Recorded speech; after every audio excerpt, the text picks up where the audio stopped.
In this video lecture, we will start with a new point of evolution, that is the evidences of evolution. Now, evidences means, what are evidences? Evidence ऐसी चीज होती है which is going to prove, okay? वो क्या prove करने वाली है कि हाँ evolution ऐसे हुआ है, okay? This is how the evolution has taken place. Let us see, the first evidence is morphological and anatomical evidences, okay? The next evidence are called as the vestigial organs. The next evidence is atavism, and the third one are the connecting links or the missing links. Then finally the paleontological evidences, okay? Then after the paleontological evidences, there are also embryological evidences that can be seen. Okay, so these are some of the evidences that we will see one by one, okay? Now, in case of analogous and homologous organs, what are homologous organs? We will first see the example so that you can understand what are basically the homologous organs. Homologous organs, if you compare the limb of a human with the forelimb, okay, of a cheetah, okay, cheetah which is an animal, or you can take the forelimb of a lion and the forelimb of a human, but in the NCERT cheetah is given, so you can compare that. So whatever the internal structure is present in these organs, okay, the internal structure is same. We have this bone which is called as a humerus, okay. We have one bone over here that is called as a radius, one bone over here that is called as ulna, okay, radius and ulna. Then we have metacarpals, sorry, we have carpals, we have metacarpals, and then we have the phalanges. So the internal structure and the origin, that is from which tissue it has originated, it is the same in the limb of a cheetah as well as in the hand of a man, but the functions are different over here. Cheetah uses his limbs for running faster and to catch the prey and everything. Human, we used to do all the different sorts of things, catching the things and moving the things and etc. So these are some of the examples which can explain what are homologous organs, okay? So what are homologous organs by definition? The organs whose origin and the internal structure is same but functions are different, those are called as the homologous organs. Example in NCERT are given many. There is also example of the flippers of a whale and the wing of a bat. Okay, whale का जो flipper है और bat का जो wing है, that also comes into the category of or the examples of homologous organs. The wing of a bird and the flipper of a whale, they also are the examples of homologous organs. So these are some of the examples of animals. What can be the examples of plants? Okay, if you see opuntia, okay, opuntia जो है वो बहुत dry conditions में grow होता है. So opuntia is basically a phylloclade. It is a stem, and this stem is carrying out the process of photosynthesis. Okay, so if you take any other stem from any other plant, you will see that the stem is a stem because the functions of the stem here, the origin is same but the functions are going to different. In opuntia, stem is carrying out the process of photosynthesis, origin is same. In another plant, stem is brown, hard, woody, but the origin is same of the phylloclade as well as the normal stem, but here the functions are going to vary. So these are some of the things that we have to remember in case of plants. If you take the example of thorns of bougainvillea के पेड़ों के अगर कांटे का example लोगे, and the tendrils of cucurbita, okay, origin is same but the functions are going to be different. So these are also the examples of homologous organs, okay.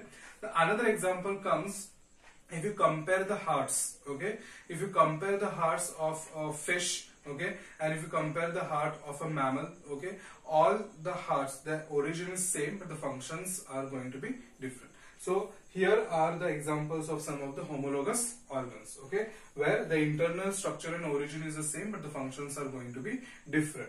Nextly are the analogous organs. Analogous organs is a bit opposite of this. What is in case of analogous organs is that the structure, that is the internal structure and origin is completely different but functions are same, okay, that is in case of the analogous organs. If you take the examples of wings of a bird, okay, and if you take the example of wing of an insect, okay, origins and internal structure is completely different. In insect, the wing is basically made up of the chitin substance, okay, or the chitin carbohydrate. In case of a bird, the internal structure is again made up of what we said, humerus, and then the internal bone structure, radius, ulna, carpus, metacarpus, and it is completely covered by the feathers. So here the internal structure and origin is different, but the function is same, because insect is going to use the wings for flying, bird is also going to use the wing for flying. So this is one example. The next example is again the phylloclade of Opuntia and the leaves. Okay, so if you take the phylloclade of Opuntia, it is carrying out photosynthesis. Leaves of another plant, if you take, they are also carrying out the process of photosynthesis, but their origins are completely different. Leaf originates from other structure and the stem originates from some other structure. So this is also one of the example. The third example what we can see in analogous organs is the eye of a human and the eye of cephalochordates. Okay, we humans and the cephalochordates, we both use the eye for detecting the light and what is present in front of us and to capture that vision, okay, and to create the vision. But this is the same function, but the origins are different. Okay, so the internal structure is also completely different of the eye in humans and the cephalochordates. So these are some of the examples of the analogous organs. Next, in the morphological and anatomical evidence are the vestigial organs. Now, what are basically vestigial organs? Vestigial organs are the organs which are present in the body, but they have completely reduced and they have lost the function. Even if they are present in the body, or if we remove those organs outside the body, it is not going to make any of the changes. Okay. Then in that, the first one is the nictitating membrane. Now, nictitating membrane is basically reduced. In the corner of our eye, there is a pink colored layer that we see. That is a third eyelid that was present. In our ancestors, maybe that eyelid was working. Okay, but now we have lost the function of that eyelid and it has become very, very reduced. And we have the two eyelids which are working. So nictitating membrane in the humans, it is not going to work. But the nictitating membrane in frogs, it is working. In crocodiles, if you see, it is a transparent layer that closes and it opens back. In snakes, if you see, the nictitating membrane is properly working. So the nictitating membrane. Second one are the pinna muscles. Okay, pinna is the ear, external ear that is present. This external ear is made up of a muscle that is called as the auricular muscle. Auricular muscles in humans, we cannot move our ears in the direction of the sound. But if you see the cats and dogs and animals, they can move their ears in the direction of the sound. So their auricular muscles are functioning, but our auricular muscles, they have lost the complete function. Next one are the mammary glands in humans. In males, mammary glands are completely reduced and they have lost the function. But in case of females, in humans, the mammary glands have the function. Okay. You can also take the example of nipples in males. In males, the nipples, they do not have any function, but in females, the nipples, they have a function so that the females has to feed their young ones. Okay. So that is in case of the mammary glands. Next one is the appendix. That is a vermiform appendix, which is basically a part of large intestine. Okay. Now this vermiform appendix in different animals, for example cows, buffaloes, they are a part of cecum. Okay. And inside the cecum, the cellulose digestion takes place. But we have lost the function and we have also lost the function and the capability of digesting the cellulose in our intestine. So vermiform appendix is one example. Next one is a wisdom tooth. Wisdom tooth is basically the last pair of the molars, okay, which basically they start growing at a very later age in life. After the age of 25 or 20 years of age, the wisdom tooth, they start growing. So they are also the example of the vestigial organs. So nictitating membrane, pinna muscles, mammary glands, appendix and vestigial organs are some of the examples of the vestigial organs. Next one is called as atavism. Okay, basically what is an atavism? Atavism is a condition where, okay, now in this period of time, nobody, no humans, we have a tail that is present. But so this is an ancestral what you can say, a phenotype or ancestral trait that was present in our ancestors millions of years back, but we do not have the tails. Sometimes, very rarely, what happens is that a baby is born with a small tail that is present. So that condition is called as atavism. Okay. There is also a condition which is called as lion boy. Okay. It is called as lion boy. Lion boy because monkeys, okay, our ancestors, their whole body was covered with fur, with very thick fur, okay. Now abnormally a baby might born whose body is completely covered with thick fur. That condition is called as a lion boy, okay. So these are some of the conditions, or it is also called as a atavism, okay. Next is the next point that we will study.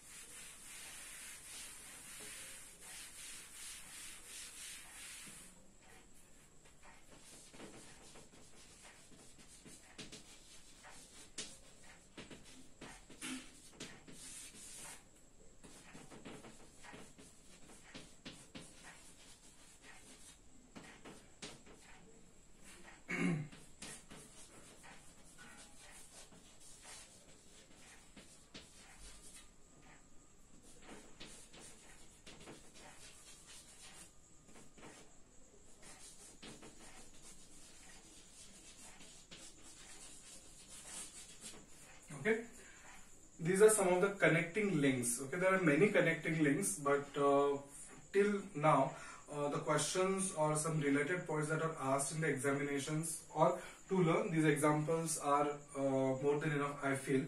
There is also a separate video that is that I have made in animal kingdom, where in each phylum I have mentioned the connecting links. Okay, so you can also refer to those videos also. Now, connecting links, basically what are these?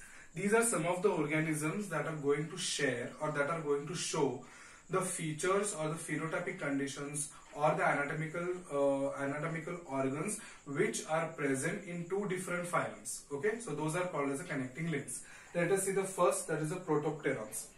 Protopteron is a connecting link between an amphibian and a bony fish. Okay, so it is a fish. It shows the structures of fishes, and it also shows the structures of amphibians. Like for example, gills are present, okay, and the fins are present, and also the lungs are present. So that is the protopterons. Next one is the connecting link that is called as a trachyglossus. Trachyglossus is a connecting link between a reptile and a mammal. Okay, so for example, we know the example of platypus. The scientific name of platypus is different, but platypus is also the example that is along with the trachyglossus. It shows the features of reptile as well as of the mammals. In case of the platypus, they are oviparous organisms, that is, they are egg-laying organisms. Okay, and their eggs, they are also polylecithal. Polylecithal means much of the yolk is present inside their egg. But these are the reptilian features. In case of the mammalian features, also in reptilian features, they show a presence of cloaca. Okay, so they are oviparous, their eggs are polylecithal, and they also show the presence of a cloaca. Cloaca is a common opening for the digestive system as well as for the excretory system and the genital system. So that is cloaca.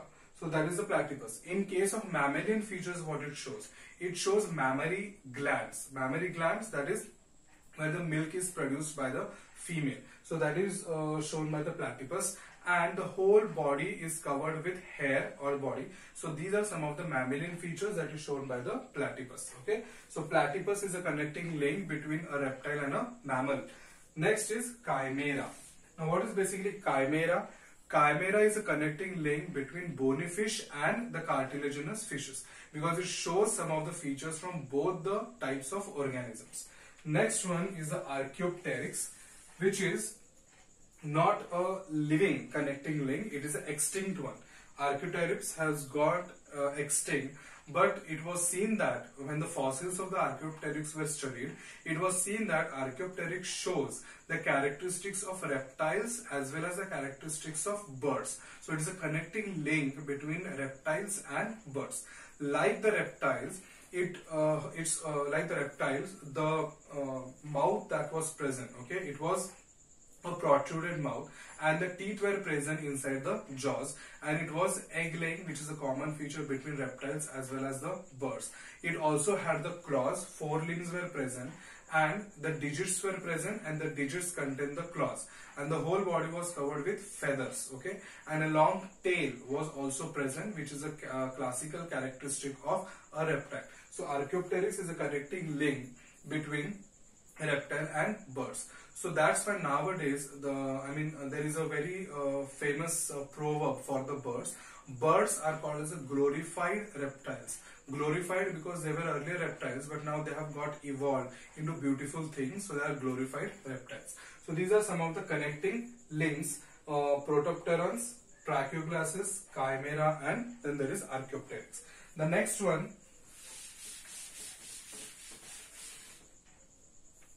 the evidences which are called as the embryological evidences. Embryological evidence, that is when the embryo is formed or when the embryo is growing, okay, inside the mother's body. All the embryos from different phylums or from different classes are going to show the same phases. For example, if we take the phylums from Platyhelminthes till mammals till humans, okay, what is the first phase that is formed after, in case of sexual reproduction, is zygote. After the zygote, what is formed is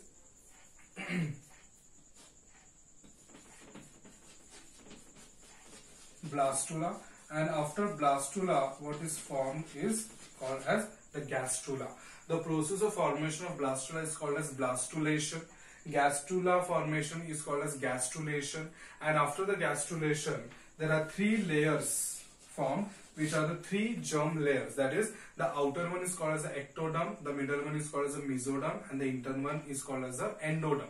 So the process is same. Zygote is formed, blastula is formed, gastrula is formed, and then the germ layer is then the germ layers are formed. So these are some of the common things that are the embryological evidences.